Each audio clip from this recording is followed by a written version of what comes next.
ایک بڑی طویل حدیث ہے کہ رب کائنات کی بارگاہ میں جب بندے کو پیش کیا جائے گا یوم قیامت، اللہ کے دربار میں پیش کیا جائے گا، تو وہ بندہ جب اس کے سامنے اس کے نام اعمال کو کھولا جائے گا تو وہ بڑے سارے گناہ دیکھے گا، بڑے بڑے کرتوت اور غلط کاریاں اپنے نام اعمال میں دیکھے گا۔ تو بندہ اللہ رب العزت کی بارگاہ میں کہے گا باری تعالیٰ یہ گناہ میرے نہیں ہیں، یہ غلط کاریاں میں نے نہیں کی ہیں، یہ خطائیں میری نہیں، پتہ نہیں کہاں سے لا کے میرے نام اعمال میں رکھ دی گئی ہیں۔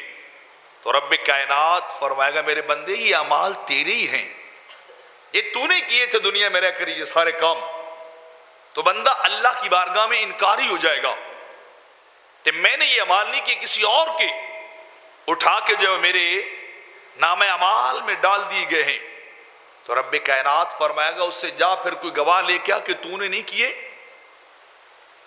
تیرے پاس کوئی گواہ ہے جو گواہی دے کہ یہ عمل تو نے نہیں کیا تھا۔ تو بندہ جب نگاہ اٹھا کے سارے محشر والوں کو دیکھے گا اور پلٹ کے اللہ کی بارگاہ میں عرض کرے گا یہ سارے بے اعتبار ہیں، ان میں کوئی بھی اعتبار کے قابل نہیں ہے، گواہی کے قابل ہی کوئی نہیں ہے۔ تو رب کائنات فرمائے گا میرے بندے بتا پھر کسے گواہ بنائیں، اعمال تو تیرے ہیں، تو نہیں کی ہے دنیا میں لیکن آج تو انکار کر رہا ہے۔ تو عرض کرے گا پھر میں نہ گواہ بن جاؤں اپنے بارے میں،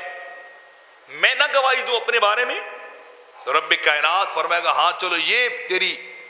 کنڈیشن اور شرط بھی منظور کہ تو ہی گواہ ہو جا۔ تو بندہ بڑا خوش ہوگا کہ شاید بات بن گئی۔ تو جب مقدمہ چلے گا تو رب کائنات اس کی زبان کو تالا لگا دے گا، اس کی زبان نہیں بولے گی، اس کے اعضاء جو بولنے لگ جائیں گے، بندے کے دونوں کان گواہی دیں گے باری تعالیٰ اس نے فلاں کام یا بات غلط سنی تھی، اس نے غلط باتیں سنی تھی، اس نے گانے یا گناہ والے کلمات سنے تھے، ہم گواہی دیتے ہیں کہ یہ سب کچھ کرتا رہا ہے۔ پھر انسان کی آنکھیں گواہی دے گی رب کائنات کی بارگاہ میں ہاں اس نے غلط کام دیکھے، اس نے غیر عورتیں دیکھی، ننگے منظر دیکھے، اس نے ہر گناہ آنکھ بول کے بتائے گی اللہ کی بارگاہ میں۔ اور پھر اس بندے کے دونوں ہاتھ بھی گواہی دیں گے، دونوں قدم بھی گواہی دیں گے اللہ رب العزت کی بارگاہ میں کہ ہم نے غلط کام کیا، ہم سے کروایا گیا۔ میرے آقا فرماتے انسان کی شرم کا بولے گی وہاں کس نے ہم سے زنا کروایا، بدکاری کروائی کس نے ہم سے۔ انسان کا ایک ایک عضو، ایک ایک جز اللہ کی بارگاہ میں گواہی دے گا۔ تو جب ہر عضو بولے گا اور وہ جو نام اعمال میں لکھا ہوگا ان کے مطابق گواہی آ جائے گی، تو رب کائنات فرمائے گا فرشتوں اس کو اب پکڑو جہنم لے جاؤ۔ اب اس کی اپنی حصے، اپنا جسم، اپنے اعضاء اس کے بارے میں گواہیاں دے رہے ہیں کہ اس نے غلط کیا ہے، اس نے فلاں جرم کیا تھا، اس نے فلاں گناہ بھی کیا تھا۔ تو اب اس کے اعضاء بول رہے ہیں اور بڑھ کے کون گواہ ہو۔ تو جب اس بندے کو جہنم کے فرشتے لے کے جہنم کی طرف جا رہے ہوں گے تو اس وقت رب کائنات کی بارگاہ میں ایک چھوٹا سا آنسو جو آنکھ کی پچھلی طرف سے چلا اور پلک تک آیا، وہ اللہ کی بارگاہ میں سوال کرے گا اور عرض کرے گا یا ربی الست قلت ایو عبد اغرق شعرۃ واحدۃ من اجفانہ یہ بدموع عینہ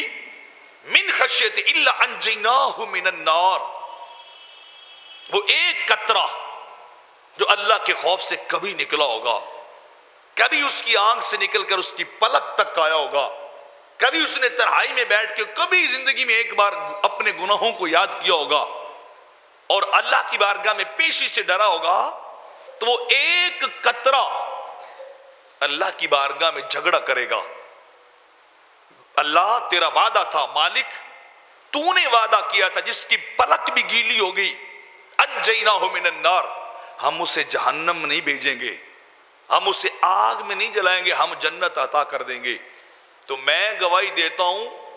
کہ میں وہ قطرہ ہوں جو اس کی آنکھ سے چل کے اس کی پلک تک آیا تھا، نیچے بھی نہیں بہا تھا، اس پلک تک آیا تھا، آئی شڑ تک آیا اور وہاں آ کے رک گیا۔ اب تیرا وعدہ تھا کہ ایک آنسو بھی کسی نے بہا دیا تو میں جہنم نہیں بھیجوں گا، تو اب اس بندے کو جہنم نہ بھیج، اس بندے کو جنت بھیج۔ تو جب وہ ایک آنسو